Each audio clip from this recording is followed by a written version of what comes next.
BJP का आरोप नहीं, आपके सहयोगी दल जो इंडिया गठबंधन में, वो भी तो सवाल खड़े कर रहे हैं ना। भगवान उन सबको भला करे।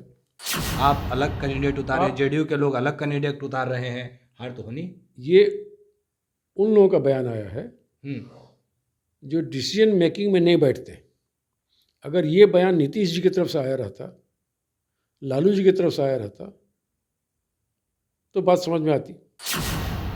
इंडिया गठबंधन में कांग्रेस पार्टी एक सबसे बड़ी पार्टी है, तो एक पार्टी की बात नहीं है। हम सब मिलकर बात करेंगे और तय करेंगे, उसी आधार पर आगे बढ़ेंगे और बीजेपी को सत्ता से बाहर करेंगे। नमस्कार, मेरा नाम प्रेम है और आप लाइव स्ट्रीम देख रहे हैं। देखिए, 5 राज्यों में विधानसभा के चुनाव हुए, नतीजा क्या कुछ आया वो आप सभी लोग जानते हैं। बीजेपी के लोग कह रहे हैं कि कांग्रेस की हार हुई है, पर एक सीट, एक जगह पे कांग्रेस ने भी बेहतर परफॉर्मेंस किया है, वहां पे कांग्रेस की सरकार बनने जा रही है। बात करने के लिए हमारे साथ कांग्रेस का दावा नेता है, एमएलसी हैं प्रेमचंद मिश्रा। कैसे देखते हैं? बीजेपी के लोग कह रहे हैं कि कांग्रेस का वापस होना संभव नहीं है। मैं ये जानना चाहता हूँ, जब कर्नाटक में बीजेपी का सफाया हो गया जी, हिमाचल में बीजेपी वाले हार गए, कांग्रेस की सरकार बन गई थी, तब ये विचार उनके क्यों नहीं थे? लोकतंत्र में हार जीत लगा रहता है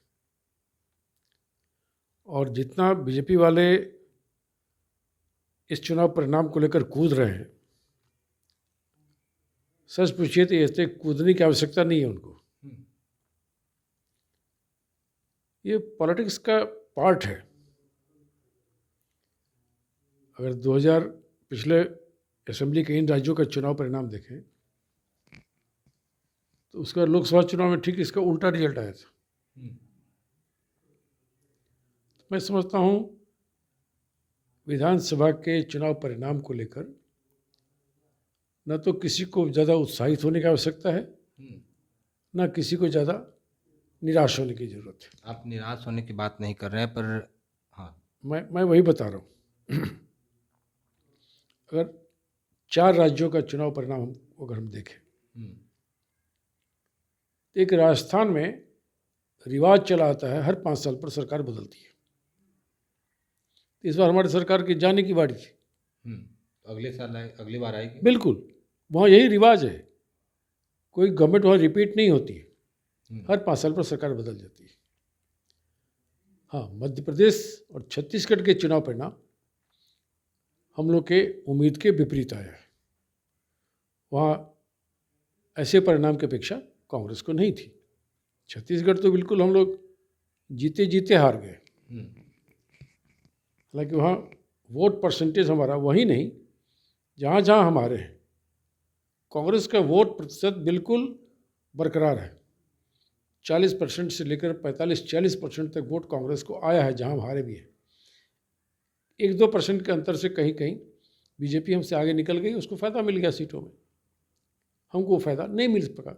लेकिन हमारा वोट बैंक इंटैक्ट है और यह हमारे उस आधार को पुख्ता करता है कि जनता में बड़ा हिस्सा जो है वो बीजेपी को वोट करने को तैयार नहीं है।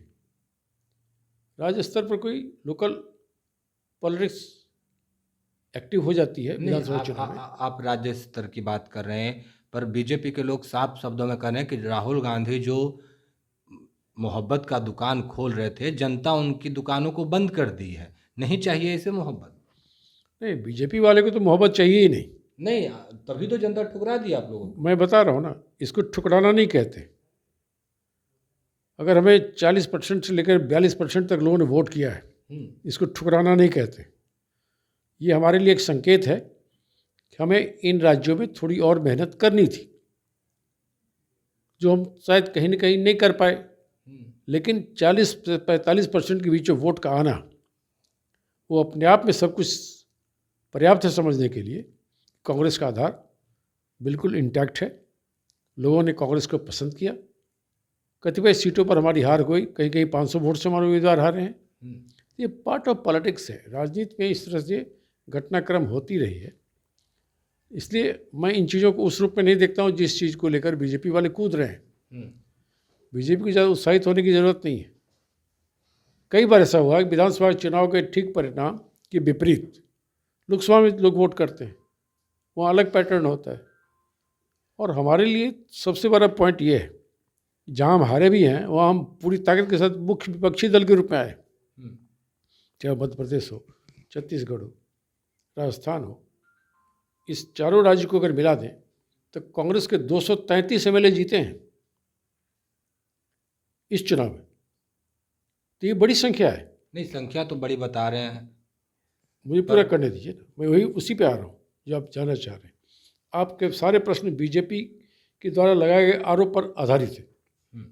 मैंने कहा ना, उसका यही जवाब है कि विधानसभा चुनाव परिणाम नहीं, बीजेपी का आरोप नहीं, आपके सहयोगी दल जो इंडिया गठबंधन में, वो भी तो सवाल खड़े कर रहे हैं ना। भगवान उन सबको भला करे जो लोग सवाल खड़े कर रहे हैं। जो हमारे सहयोगी दल भी कांग्रेस के इस चुनाव परिणाम को लेकर कांग्रेस की ही आलोचना करना चाह रहे हैं या कर रहे हैं, उनका भला भगवान करेंगे। मैं तो इतना ही कहूँगा। सहयोगी दल का ये काम थोड़ी होता है।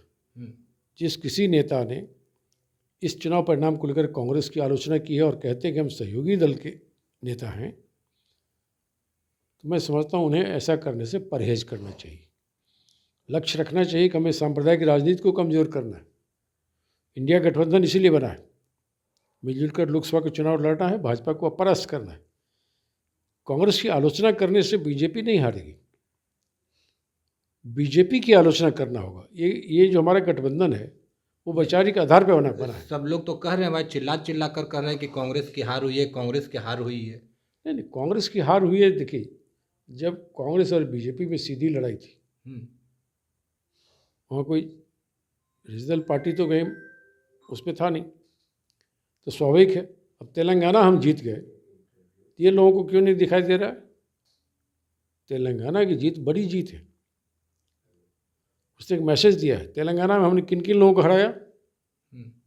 बीजेपी के पिछलगू टीआरएस को हराया, बीजेपी के पिछलगू वो जो है ओबीसी की पार्टी, उसको भी शिकस्त दिया। तो ये वैचारिक लड़ाई है। कांग्रेस पार्टी इन चुनाव परिणामों की समीक्षा करना आरंभ कर दिया है। जहाँ कुछ त्रुटि हमें रही है उससे हम दुरुस्त करेंगे, लोकसभा चुनाव मजबूती से लड़ेंगे अपने साथियों के साथ मिलकर और जीतेंगे। इंडिया गठबंधन के अंदर तालमेल है?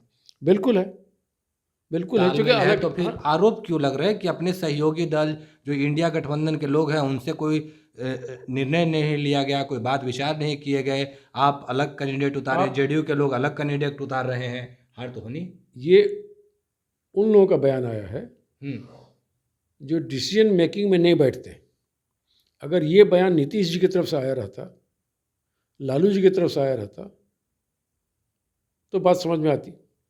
अब उनके पार्टी के कुछ लोग अपनी अपनी समझ के हिसाब से कुछ बयान दे दिए, ठीक है। इसलिए मैंने कहा भगवान उनका भला करें।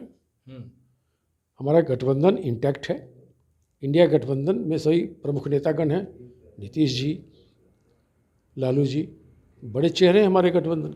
बिहार के संदर्भ में अगर आप देखें, वैसे तमिलनाडु वाले मुख्यमंत्री एम.के. स्टालिन बड़े चेहरे हैं, ममता बनर्जी जी एक बड़ी चेहरा है। इन सब के राय विचार से फिर कांग्रेस के लोग बैठेंगे और इंडिया गठबंधन की और कैसे मजबूती और लोकसभा चुनाव में हम कैसे बेहतर रणनीति को लेकर मैदान में उतरेंगे, सब सहमति से फैसला लिया जाएगा। सहमति से फैसला लिया जाएगा। पर कहा जा रहा है कि राहुल गांधी के चेहरे पर वोट नहीं पड़ रहे। अब साफ सुथरा चेहरा चाहिए, पीएम मटेरियल साफ सुथरा चाहिए, चेहरा का भी घोषणा होना चाहिए। इशारा नीतीश कुमार की ओर है। क्या आप लोग नीतीश कुमार को नेता मानिएगा? सीधा सीधी मैंने अभी तो आपको जवाब दिया। इंडिया गठबंधन में कांग्रेस पार्टी एक सबसे बड़ी पार्टी है। हमारे विधायकों की, सांसदों की संख्या इस देश में सर्वाधिक है और हमारे नेताओं की जो कैटेगरी बनी हुई है, हमारे कांग्रेस अध्यक्ष मल्लिकार्जुन खड़गे जी, सोनिया गांधी जी, राहुल गांधी जी, ये कांग्रेस के ही नहीं इस देश के बड़े चेहरे हैं। उस गठबंधन में नीतीश कुमार नहीं, सुन तो लीजिए। उसी गठबंधन में नीतीश कुमार जी प्रमुख नेता हैं, लालू प्रसाद जी प्रमुख नेता हैं, जिनकी अपने अपने क्षेत्र में लोकप्रियता है, आधार है। तो मैं समझता हूँ हम सबको कलेक्टिव लीडरशिप के तहत काम करना है। इसलिए इंडिया गठबंधन की जब भी आप देखेंगे निकट भविष्य में बैठक होगी उसमें सब एक साथ बैठेंगे और फिर लोकसभा चुनाव को लेकर रणनीति बनाएंगे। हम अपने नीतियों का निर्धारण करेंगे, अपने स्ट्रेटजीज तय नहीं, सवाल करेंगे मेरा ये और रहा हम कि आगे बढ़ेंगे। नीतीश कुमार को आप लोग आगे प्रोजेक्ट कीजिएगा, उनको नेता मानिएगा या फिर नहीं मानिएगा? मैं क्योंकि कहा जा रहा है कि राहुल गांधी के चेहरे पे वोट नहीं पड़ रहे हैं, राहुल गांधी से लोग पिछड़ रहे हैं। ये जो लोग कह रहे हैं, हाँ, भगवान उनका भी भला करे। राहुल गांधी इस देश के सबसे बड़े विपक्ष के नेता हैं, सबसे बड़े विपक्ष के चेहरे हैं। उनके भारत जोड़ो यात्रा में जब हजारों किलोमीटर की उन्होंने पद यात्रा करी, देखिए जनता का क्या रिस्पांस मिला था।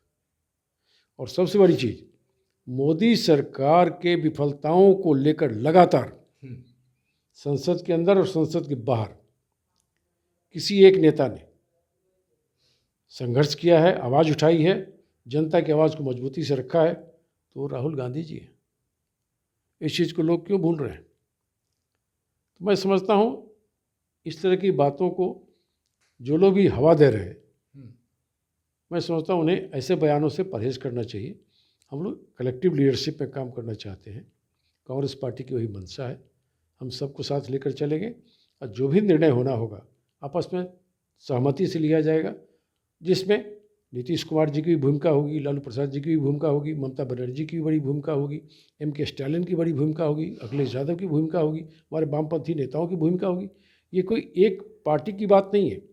हम सब मिलकर बात करेंगे और तय करेंगे, उसी आधार पर आगे बढ़ेंगे और बीजेपी को सत्ता से बाहर करेंगे।